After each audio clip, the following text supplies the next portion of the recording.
Can you share with us the secret to growing your YouTube channel, Primal Video, to almost 1.5 million subscribers from zero? Let me ask you this. Is it too late to start a YouTube channel today?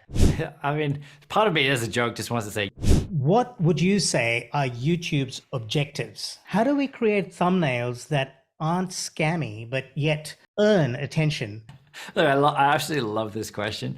Look, the quick answer is, We'll be talking about all these things and more with my friend Justin Brown, the co-founder of Primal Video. Because there's so much information packed into this conversation, we've decided to make it into two digestible halves. This is the first of the two-part conversation. We'll be publishing the second part soon. Justin Brown and Mike Brown from Primal Video have built a 7-figure video marketing company, grown a YouTube channel from zero to almost 1.5 million subscribers at the time of this recording on YouTube, and have developed recurring income models while still helping tons of other entrepreneurs do the same.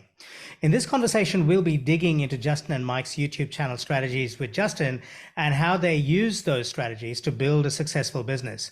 I'm delighted to welcome Justin Brown from primalvideo.com, and we would love to talk about how you, our listener or viewer, can build your business and brand authority using YouTube. Welcome to the Productive Insights podcast and YouTube channel, Justin. thank you very much for having me on. You're most welcome. It's an absolute pleasure to have you. Justin, I've been following your work for a long time, and I really like the fact that you are somebody who comes from the heart. You're very genuine, and I feel like your values resonate with me. We have a few common friends, which we were chatting about in the preamble. So it's really great to have you here. So Justin, let's start with the most interesting bit, and that is, can you share with us the secret to growing your YouTube channel, Primal Video, to almost 1.5 million subscribers from zero? How did you do it? Okay, even that number seems a little crazy to me.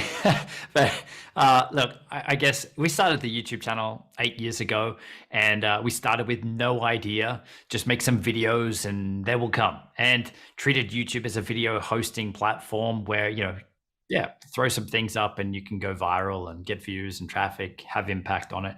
But it really doesn't work that way. So we've made a lot of mistakes over our time. We definitely got to the point early on when it wasn't working that we nearly gave up, and that it was a bad business decision for us at that point. So, I mean, while I make videos on YouTube and while we have, nearly 1.5 million subscribers, I'm not a YouTuber. I make videos on YouTube, which are able to show up and help and impact people with a specific pain or problem that they have.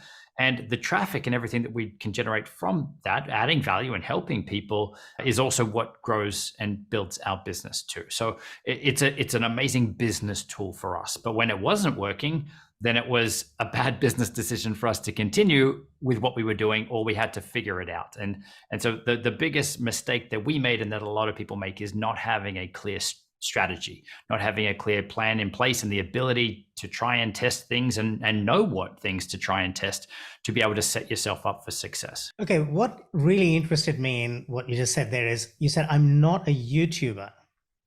Can you tell us a bit more about that? What do you mean you're not a YouTuber, but yet you've used YouTube to build a very successful business? So what's the difference between you and a YouTuber?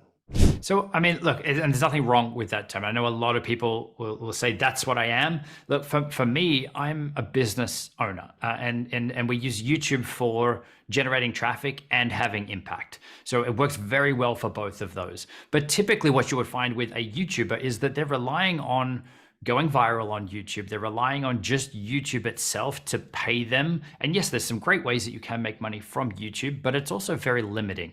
And like, there's requirements before YouTube will start paying you. You need to have 4,000 hours of watch time on your channel, and you need to have 1,000 subscribers. So a lot of people think that that's the only way that they can make money from this stuff.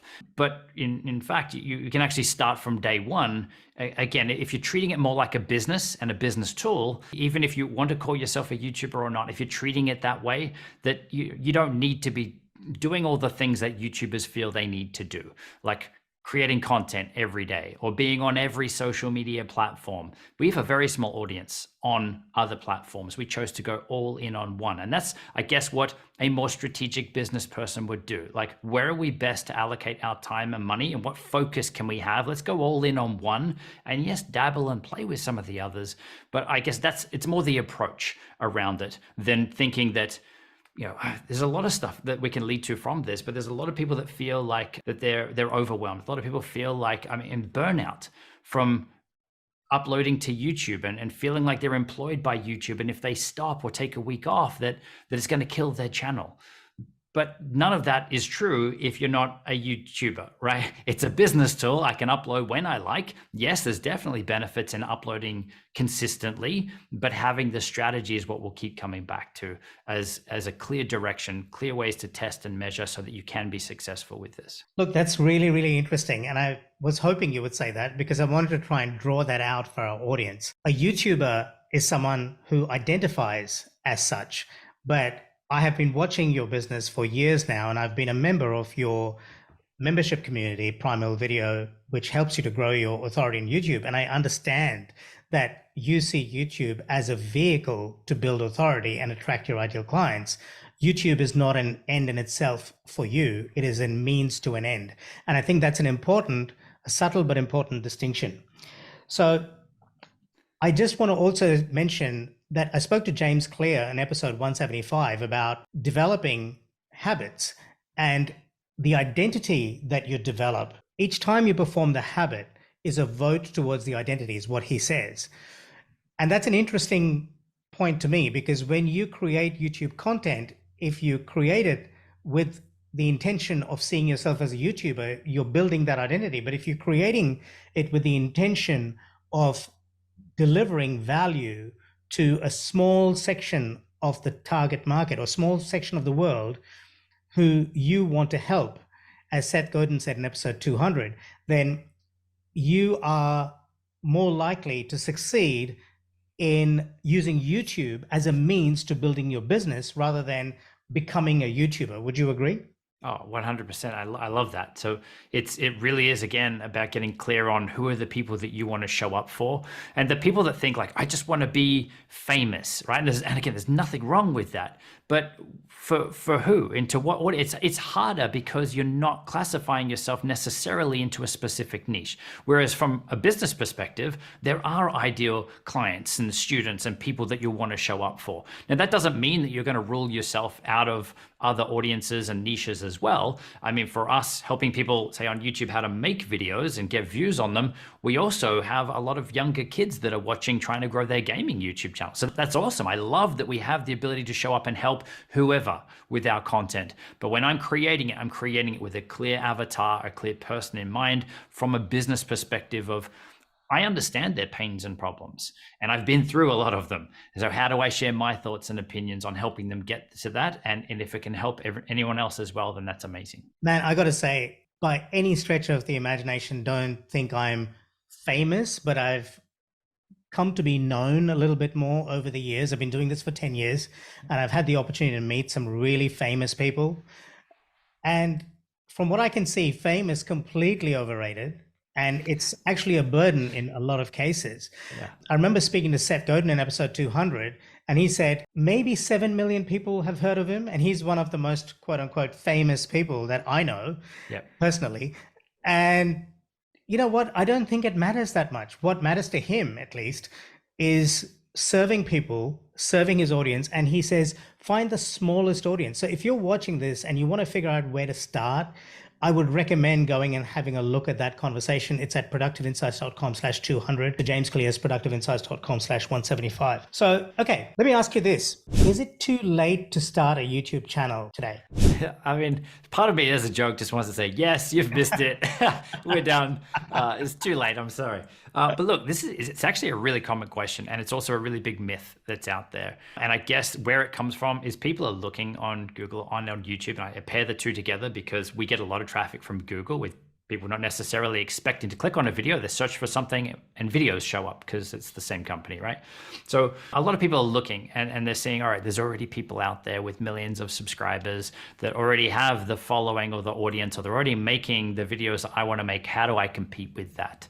So is it harder to start today than it was maybe 10 years ago? Yeah, for sure. There's more people on the platform, but at the same time, most people don't have a strategy. Most people are just hit and hope. Like, I'll create a video on this topic, throw it up there without a strategy, without a thought to what the viewers actually need, what YouTube needs, what's actually going to help people click on their video, and then what's going to help people actually stick around watching that video so that it's actually of benefit to them. A lot of people don't consider that stuff. So to answer your question, no, it's not too late. And the biggest reason why, outside of most people not having a strategy, is that YouTube rewards new content. YouTube wants to always get the best video in front of the right person when they're looking for it, right? So it's a good experience for the viewers. That's what YouTube is looking for. Now, if it's only serving videos from 10 years ago, 5 years ago that have millions of views, what if something's changed? So there's a massive opportunity for anyone, even with a brand new channel. You don't need to be going viral on every video. You can strategically show up in these top spots, even with a brand new channel, if you've optimized it right, but also because YouTube is looking at new or recent content. It's got to be good content. It's got to add value. It's got to entertain or help people and keep them watching. But that's the opportunity there. So yes, it is not too late for YouTube, because YouTube wants new stuff too. Okay. Well, we're going to come back and talk about the new content in a little bit more detail and the frequency of content and so on a little bit later in this conversation. But I really like what you said about the YouTube strategy and that being important. Now, I've been a member of Primal Video membership for a while now, Primal Video Accelerator Program, and I see how you teach that strategy, and I understand exactly how that works, and I can see how you've done that to build your own business and your own YouTube channel. So can you give our viewers and our listeners a 2-minute snapshot on, if possible, on how you have used strategy to build this following to 1.5 million subscribers, when other people I've seen haven't been able to do it? There's other people who have, by the way, not just you. Yeah. Ali Abdal has gone from, I think I saw him at 200,000. Now he's at about 3.5 million or something, or closing on in 4 million. But he uploads content regularly too. So I'll be quiet now, and I'd love to hear your thoughts on it. Okay. Look, I mean, there's definitely the strategy. The strategy is, and it's so simple when you hear it, and that's what makes them the best strategies. Look, really got to think of, what does YouTube want, and how does YouTube work? And this is something that I guess we didn't understand when we first started out, throwing content up and hoping that it would work. We didn't have this strategy in place. So this sounds very simple, but the first thing you need to do is focus on creating stuff that people want or that people are looking for. So even though you as the expert might be here saying, this is the stuff that people need, this is the solution, most people can't find that video or aren't looking for that because they don't know what to search for. They don't know how to find it. They don't know it yet. If they knew it, they wouldn't be looking for it. So it's about talking to the problem and creating videos around that and introduce them to the solution. So examples would be, or the strategy for this is, do some keyword research. Right? Just even going to YouTube itself and start typing in a few different words around your topic, around your niche. Those auto suggestions that pop up, they're not random.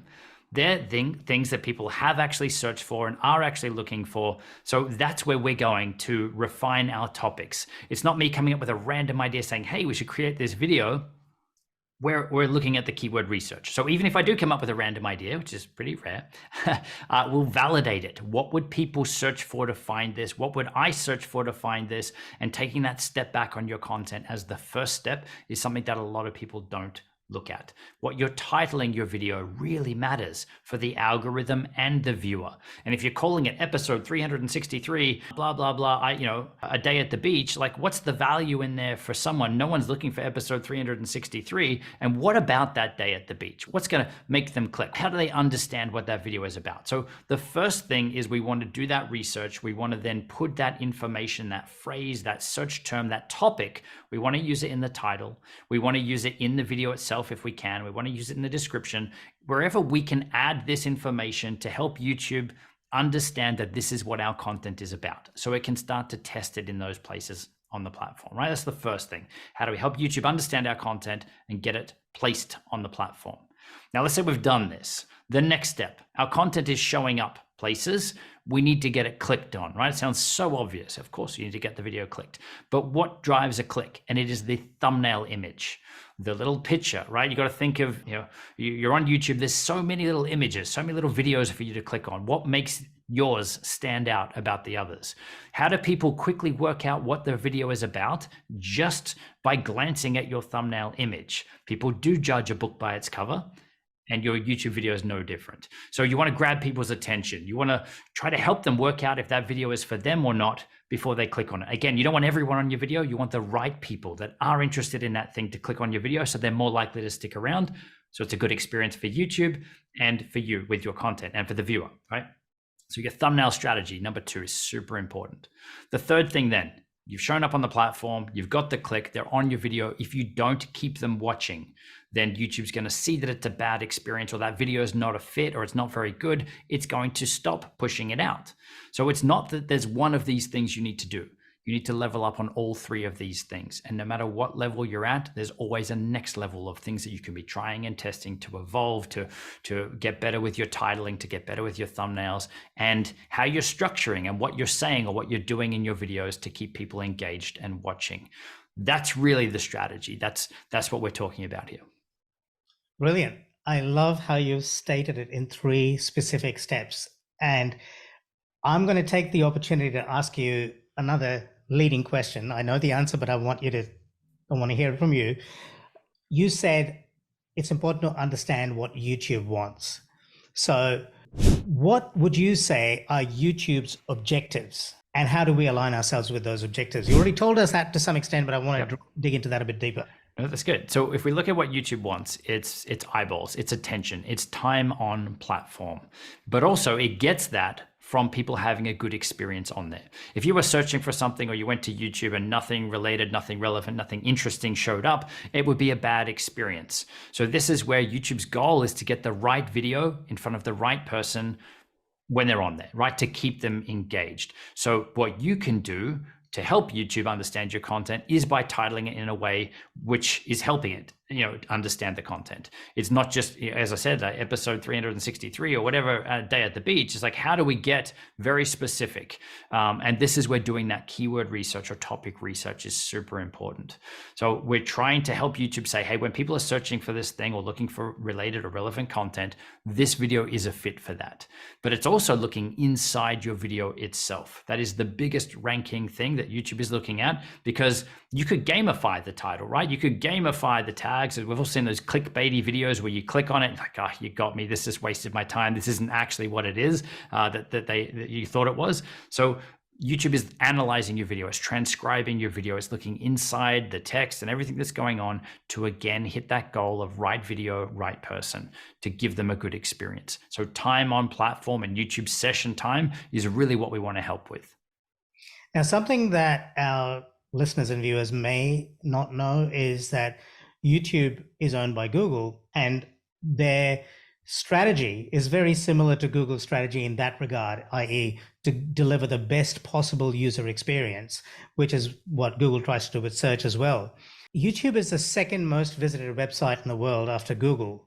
Can you talk to us a little bit about that and what that means to our listeners and viewers in terms of business and brand growth?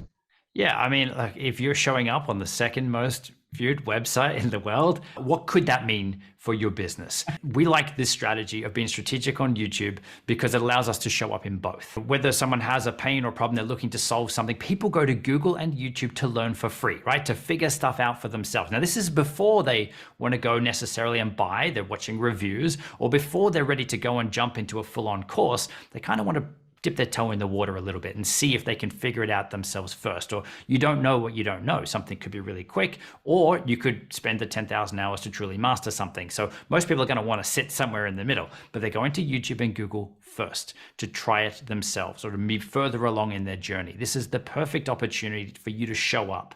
when they're hitting those beginner level steps. You can build that know, like, and trust with them over time. They watch more of your content, say, hey, this person, like, this company, like, they're really helping me here for nothing. Imagine what their paid services are. Or, you know what, this person just saved me a bunch of time watching YouTube videos. I just need them to come and help me or do this thing for me. So then they'll come to you for your products or services.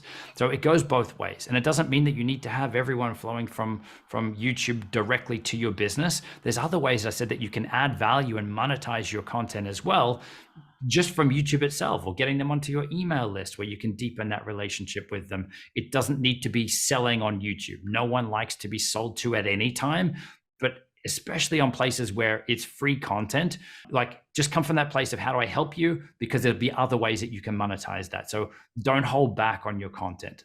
A lot of people are worried about, what do I put in my course if I'm giving away stuff for free? There's other stuff you can give away for free, other value you could add, or dive deeper into the strategies and things and really help them have success with it inside your courses and programs or in your business. But don't hold back to your viewers, because they'll know that. And then it's not a good feeling for them. You know, something that comes to my mind is a conversation I recently had with Derek Sivers, who's the founder of CD Baby. And he said something to the effect of being generous. And I actually learned this from Seth Godin. He talked about earning attention as opposed to stealing attention. And a lot of us try and steal attention and steal the click. But over the long term, you need to earn attention. One of the challenges I've found is with thumbnails. You know, they recommend you have these surprised expressions and all that stuff to get the click. And it just feels so scammy. How do we create thumbnails that aren't scammy, but yet earn attention? I know that creating great content over the long term is definitely one way to do it, because they'll then see, okay, this is a video from Justin. He always creates good stuff. I'm going to click on it. But do you have to do those surprise expressions in the thumbnails? Look, I absolutely love this question. Look, the quick answer is what works for one channel isn't necessarily what's going to work for the next. So the best answer here is to test. And there's tools out there like TubeBuddy, which will actually let you A/B split test your thumbnails. So we're not guessing, hey, this one might get clicked better, this one might not. We're actually seeing over time, same as you would A/B split test, maybe an email subject line or something like that, or a landing page, you can A/B split test your thumbnail images. And I got to tell you, most of the times we run them, I don't pick the winner. So it's not what we think is the nicer, prettier looking thumbnail where it's not some silly face or expression. It's the other one. That pains me so much. Now, I wish from our tests that the thumbnail images that we have I didn't need to be on them, because I do feel like an idiot smiling, pointing, which is the best editing. So like making silly expressions. But hey, if I want to have the impact I want to have with the content, I've just invested the time and money and effort to make those videos that I know are going to show up and help people and grow the business, then I want to make sure that that video gets clicked. So I'm going to do whatever it takes. And yes, it is pushing past that piece. I'd hope they don't feel slimy or salesy or whatever, but I want to grab attention and I want to let people know that our video is for them. That's the goal of the thumbnail image. So if it means that I need to push my comfort zones to do it, then do it. But it means also that you need to be testing to see what works for you. I wish that they converted better without. I mean, maybe we should just put someone else on instead of me, and someone else can do that. That's fine. But it really is, it's about trying and testing for your niche. Man, I think it's too late for you to try and not use that. You're the face of Primal Video. Sorry, buddy. That boat has sailed. Yeah. I've got to say, someone else, my friend Neil Patel, uses a lot of those surprised expressions on his thumbnails too. He's a master of traffic. You should check out my conversation with him at productiveinsights.com/212, sorry. He was also the very first guest, episode number 1.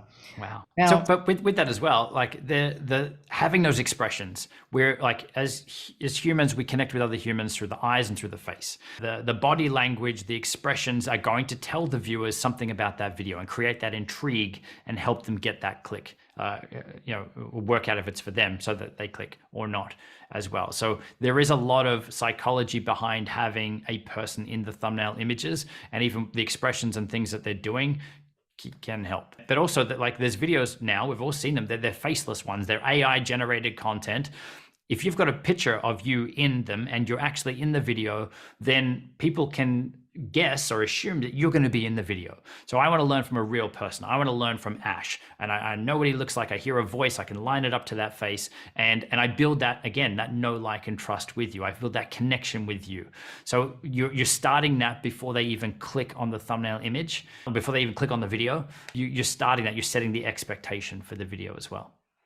That's something actually was going to ask you. I really am uneasy about creating those surprise expressions. I was going to say, is it okay to create like a Canva screenshot of somebody else? But then I think you already answered the question, because then, you're not getting what is on the outside of the tin, as it were.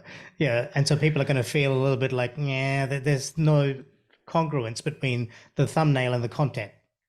Look, I mean, again, I hate saying it, but the answer is to test, because in some niches, it definitely is better. It doesn't matter who's on there. They're showing the outcome of the video, outcome of the pain or problem that the viewer has. It didn't necessarily need to be you or me in that thumbnail image doing that. It's how do people work out what the video is about and if it's for them. So if it's about overcoming fear, right? Does it need to be you on there, or could you show a graphic or something of someone, or something that represents someone overcoming fear, like speaking in front of stage or being up at a height or whatever it is for overcoming that fear? How do you portray that in the thumbnail image? It could be anyone. It doesn't necessarily need to be you, but there's obviously some psychological stuff in there as well, and benefit if it is you. Okay, cool. Now, you mentioned TubeBuddy. Which are your favorite software tools? There's TubeBuddy, there's vidIQ. I use monetizing for keyword research. Which ones do you recommend and why? Okay, so there is lots of options. I say there's no perfect tool, and there is pros and cons of all of them. So there's a very generic statement. The ones that we use keywords everywhere for our keyword research. Look, we've found that is the most accurate and the most amount of information that we need without it trying to guess. So a lot of the other tools, TubeBuddy, vidIQ, monetizing, they run their own algorithms, and they kind of give you a competition score to say this search term is searched for at this many times per month, but based on your channel size, based on other content that's out there and the competition, we would advise you not to make this video or to make this video. Now, like, I have a problem with that piece, because there's some videos still today that it's telling us not to make, and that we have made, and they've been the biggest ones on our channel. So I'd much rather help people work out themselves how many people are searching for this thing per month, how much traffic is there actually, and yes, still look at the competition, because that piece does play in, but it's more like, let's validate that this concept, this content idea is solid first, before I'm told by another algorithm whether or not I should make this or not. So for us, keywords everywhere, validating search traffic is our North Star. Other tools, A/B testing on TubeBuddy. Love it. It is, to me, their standout feature. vidIQ does have some cool stuff in there as well, but the main ones are TubeBuddy and keywords everywhere for us. Okay. Now, you mentioned artificial intelligence earlier, and there's a lot happening in that space. ChatGPT is transforming the way we search for content. A lot of people are using it to create content, but my experience of ChatGPT is it creates rubbish content, in the sense that, I shouldn't say rubbish, let me rephrase that. It creates what I would describe as fairly bland content, but I use ChatGPT to do research. It's the best free research assistant I've come across. At the moment, it's free. And I ask it questions. For example, what do 7-figure small business owners struggle with, and what keeps them up at night? And it'll give me an answer, and then I iterate. So I riff with it, and I use it as a brainstorming tool to dive deeper and deeper. And all it's really doing is helping me in not having to scroll through 100 different websites to come up with the information, and just speeds up my research. It's also great for idea discovery, idea creation, as long as you are focused on your customer and the problem your customer is trying to solve, or your target audience. And I would say it's garbage in, garbage out. So the quality of the questions you can ask ChatGPT determines the quality of help it can give you. Would you agree? 100%. And this is where a lot of people right now, they'll put in a surface level question, they'll get a surface level answer and go, it's not that good. It's not quite there yet. And I mean, we've all heard that the people that can master those inputs, master the questions, are the ones that are really going to be ahead when these things become so much more popular. But there's also an element of training for these things, as you probably found as well. Like if you're just asking a question without giving it much context or training, or people are getting it to try and write an article without it even learning their voice or without having context, then yeah, you're going to be hit and miss, I guess, with your results, because it doesn't have the data to pull from in terms of what you're actually after. Because there's so many different ways you could write an article, right? And you can actually pick a voice of different people and it will mimic that for you. But if you're not giving it that information, or you're not giving it your voice, then it's going to be very hard to get something that you'll be absolutely pumped on as something that you could use without a lot of tweaking and adjustment. A lot of people aren't going to that level. And I think that's probably the biggest mistake, but it's also that this thing is still so new for a lot of us, right? There's been a few people that have been playing for a while, but this is the first time that a lot of us have had access to something like this. So I do think it's really powerful, but I love your approach. And this is kind of how we've been using it too, more like a sounding board. Like if I am going to restructure a course, what could it look like? So let's just go back to absolute basics. Let's see what it says. All right. Oh, well, that's interesting. Yeah, maybe we've gone too advanced on this section in our current course or whatever it is. It's a great sounding board. But also that you can just keep diving deeper. So it's not these surface level questions, as you said. It's like, cool, what's the next question? What if we looked at it from this way? What else could be missing? And so like the child mind approach with it, because they say to treat it like a child, even though it's got all this information. But if you approach it with, like as a kid, like anything's possible, let's assume the answer's in here, but the questions that I'm asking it might not be the right ones yet, or how else can I ask this or give it information or context? That's really where the power is. Thank you for watching. That was the end of this first half of the two-part conversation. Soon we'll be sharing the second half of this conversation, in which we'll be talking about YouTube titles, frequency of publishing, how to find topic ideas, YouTube analytics, and so much more. Be sure to click that subscribe button and hit the notification bell so you get notified of future episodes, because part 2 is coming soon to a screen near you. Ciao for now.